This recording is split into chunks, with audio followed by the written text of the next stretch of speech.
نیت و قیام۔ جو چیز انسانی عمل کو قدر و قیمت عطا کرتی ہے وہ اس کی نیت اور مقصد ہے۔ مقدس اور بہترین کام نیت کی خرابی کی وجہ سے فاسد ہو جاتے ہیں، اور چھوٹا اور سادہ کام نیت کی بلندی سے اہمیت پاتا ہے۔ لہذا نماز پڑھنے میں ہماری نیت صرف اور صرف خدا کی خوشنودی اور اس کے حکم کی بجا آوری ہونی چاہیے، خود نمائی اور ریاکاری نہیں۔ البتہ نیت کا زبان پر لانا یا دل میں بھی دہرانا ضروری نہیں ہے۔ اسی طرح اول سے آخر تک نماز میں ضروری ہے کہ نماز گزار متوجہ رہے کہ وہ کون سی نماز پڑھ رہا ہے۔ دوران نماز نیت بدلنا جائز نہیں ہے، البتہ صرف چند موقعوں پر نیت میں تبدیلی کی جا سکتی ہے، جن میں ایک جماعت سے فرادہ کی طرف، دوسرے ادا نماز سے قضا نماز کی طرف ہے۔ اگر نماز عصر پڑھنے کے دوران ہمیں یاد آ جائے کہ ہم نے نماز ظہر نہیں پڑھی ہے، یا نماز عشاء کے دوران یاد آئے کہ نماز مغرب نہیں پڑھی ہے، جبکہ دوسری نماز کے لیے بقدر کافی وقت موجود ہو، تو پھر ہمیں یہ قصد کرنا چاہیے کہ اب اس کے بعد جو کچھ پڑھ رہا ہوں وہ نماز ظہر یا نماز مغرب ہے۔ اگر ہم فرادہ نماز پڑھ رہے ہوں اور اتنی دیر میں جماعت قائم ہو جائے، اور یہ احتمال ہو کہ جب تک ہم اپنی فرادہ نماز مکمل کریں گے جماعت کی ایک رکعت چھوٹ جائے گی، تو ہم اس نماز کو مستحب نماز کی نیت سے تبدیل کر کے 2 رکعت پر ختم کر دیں گے، لیکن شرط یہ ہے کہ تیسری رکعت کے رکوع میں داخل نہ ہوئے ہوں۔ نماز کی پہلی تکبیر کو تکبیرۃ الاحرام کہتے ہیں، چونکہ اس تکبیر کے ذریعے بہت سے کام، مثلا کھانا پینا جو نماز سے پہلے جائز تھا، نماز کے دوران نمازی پر حرام ہو جاتا ہے، اور تکبیرۃ الاحرام کہتے وقت آدمی کے بدن کو ساکن ہونا چاہیے۔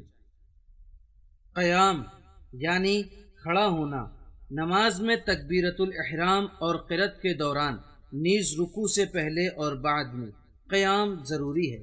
یہ بات مد نظر رہے کہ تکبیرۃ الاحرام کہتے وقت اور رکوع میں جانے سے پہلے کا قیام نماز کے ارکان میں سے ہے کہ اگر اسے بھولے سے بھی چھوڑ دیا جائے تو نماز باطل ہو جاتی ہے۔ اس بنا پر اگر ہم رکوع بھول کر سجدے میں جانے لگیں اور سجدے میں پہنچنے سے پہلے یاد آ جائے تو سیدھے کھڑے ہو جائیں اور پھر رکوع میں جائیں تو ہماری نماز صحیح ہوگی، لیکن اگر جھکے جھکے رکوع میں چلے جائیں تو نماز صحیح نہ ہوگی۔ کھڑے ہونے کے وقت ہم کو اپنے پیروں کو حد سے زیادہ پھیلانا نہیں چاہیے یا کسی چیز پر ٹیک نہیں لگانا چاہیے۔ الحمدللہ رب العالمین الرحمن الرحیم مالک یوم الدین ایاک نعبد و ایاک نستعین۔ لیکن ہاتھوں یا انگلیوں کی معمولی حرکت سے نماز پر کوئی اثر نہیں پڑتا۔ اگر نماز میں ذکر کے دوران بے اختیار حرکت کریں، مثلا کسی نے دھکا دے دیا، تو بعض مراجع تقلید کے فتوے کے مطابق بدن کے بے حرکت ہونے کے بعد وہ ذکر دوبارہ پڑھیں جو ہلنے کی صورت میں پڑھا تھا۔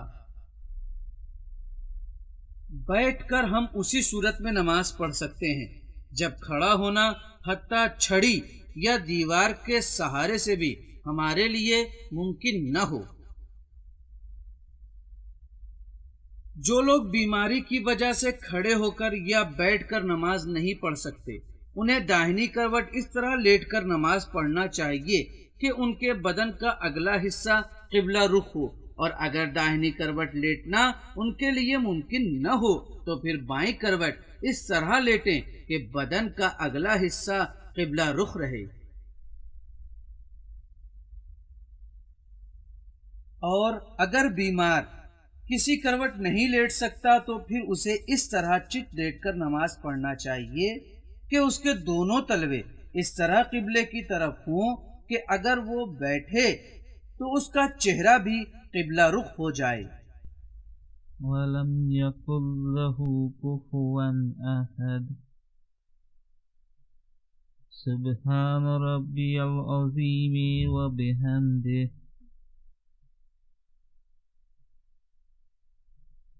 سبحان ربي الأعلى وبحمده